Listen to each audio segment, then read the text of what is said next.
Hello and welcome back to Kingdom Reviews. I'm your host, the Future Keybearer, and today we journey into the 100-Acre Wood.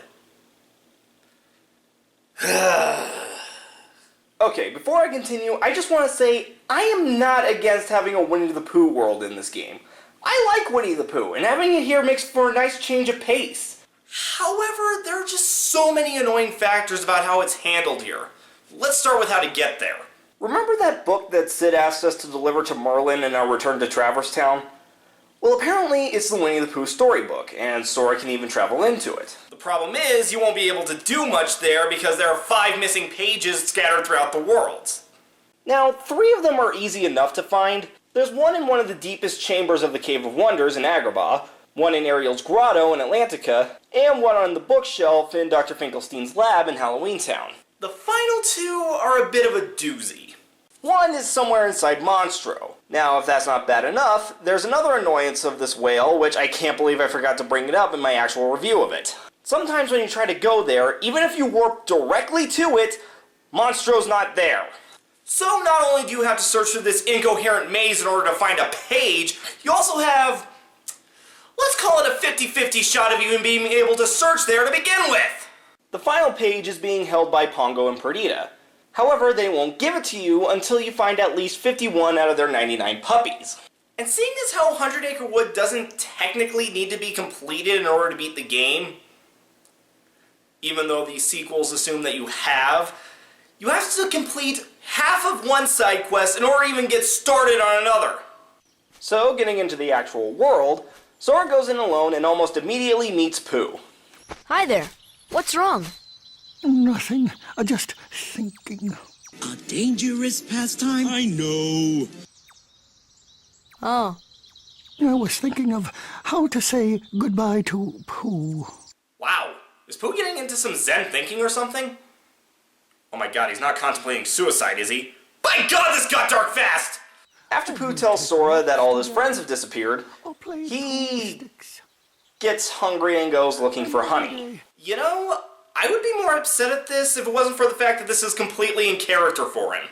Anyway, you follow Pooh back to his house where he laments that he has no more honey left, and the honey tree has vanished. You step outside where Owl tells you that the story can't continue without the missing pages that are scattered throughout the worlds. And much like with Triton, I find myself wondering, how the hell does Owl know about the other worlds? I guess I can buy it without an explanation here, because Owl and everyone else in this world are fully aware that their world is in a storybook. Supposing you have the next page, you make your way to the honey tree where you run into Piglet. Unfortunately, being Piglet, he is instantly scared of Sora and runs off. So in order to talk to him, you have to sneak up behind him. I get why, but I can't help but feel like catching him from behind won't do anything to help him be less scared of you. Piglet calms down a bit and mentions he has something for Pooh. Oh, Pooh! Speak of the devil. Pooh! Hello, Piglet. How have you been? So, no reference that Piglet has apparently disappeared for God knows how long. I brought what you asked for. Insert your own drug dealer joke here. Thank you, Piglet. Now I can finally have some honey. Really? But how? I shall hold on to the balloon and fly like a bee up the honey tree, see? You magnificent bastard, I read your book! But if you take their honey, won't the bees be angry? And so we get a mini-game where you have to help Pooh get honey by jumping up the tree and swatting away bees that try to pop his balloon. The main problem here is that the branches you jump on are so narrow it's hard to get your footing. And if Pooh gets really high up and you fall, you're basically screwed as you won't catch up to him in time. There's supposed to be a special command here called Rush that is supposed to have Sora auto-jump to Pooh, but I've never got it to work. After you complete the mini-game, you get a cute scene of Pooh eating. It is rather funny what I will do for honey. You know, it's moments like these that make me realize just how good this game is at recreating art styles from the different Disney movies. Afterwards, you get sent to the world map and you receive a new summon. This time, it's Bambi. The young Prince of the Forest prances around dropping MP orbs and varying items. What items you get depend on which world you're in. Personally, I found him pretty useless in battle, as if I'm really that desperate for MP, I probably won't have enough to summon him in the first place, though I will admit he's a good way to get useful items without having to spend money. You continue to the next location, which is Rabbit's house. You go around back to see Pooh and Piglet looking through the entrance hole.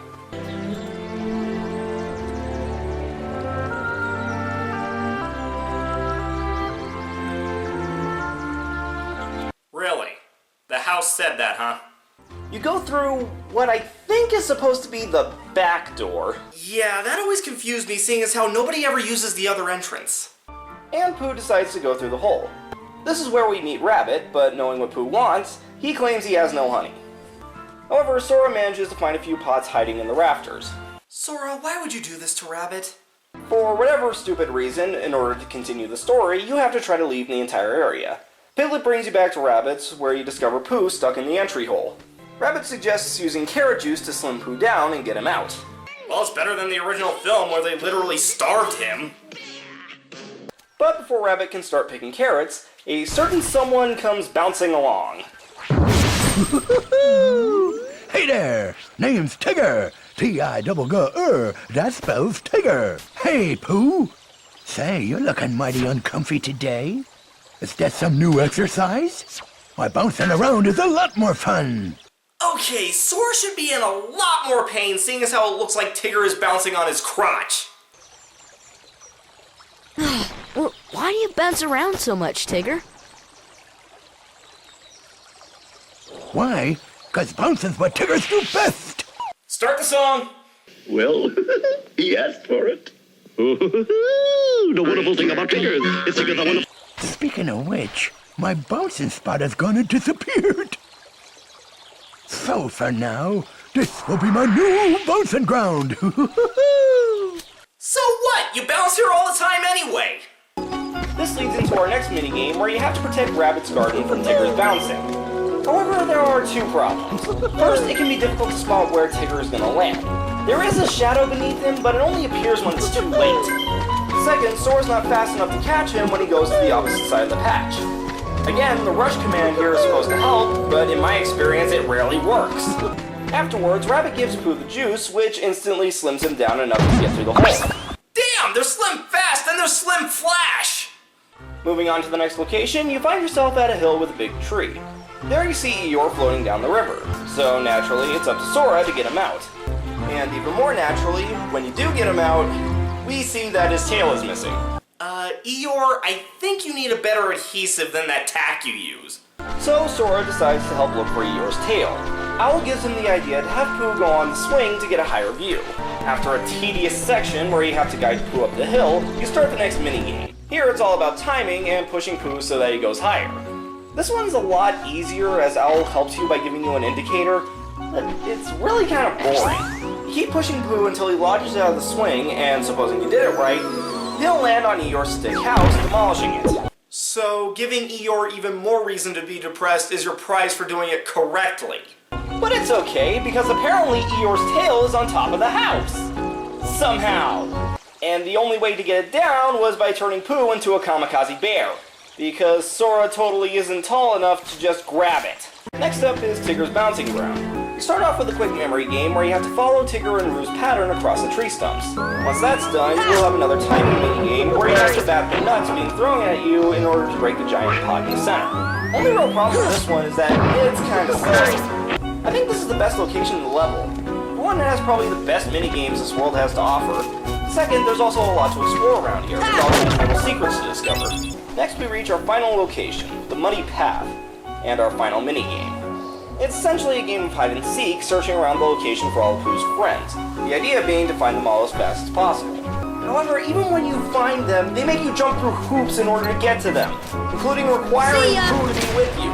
And it can be very difficult to lead Pooh around. Not helped by the fact that Pooh waddles around like a baby trying to learn how to walk. Once you find everyone, you're treated to a cutscene where they talk about how great it is to be together. Well, I'm off. Sora, where are you going? I'm gonna go look for my friends. They're waiting for me. Yeah, why am I wasting my time playing around when Riku's gone to the dark side and Kairi's in a coma?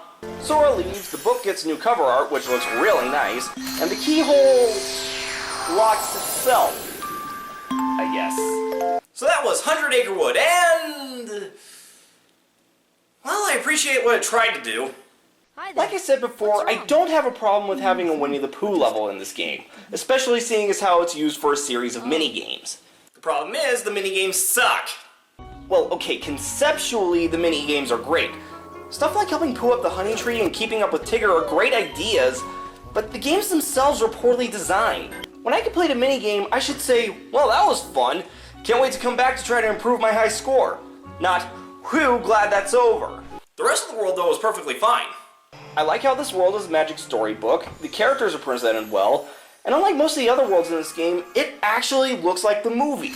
Okay, the other worlds look like they belong to their respective films as well, but this was the only one that was mostly consisted of memorable locations that we recognized from the source material.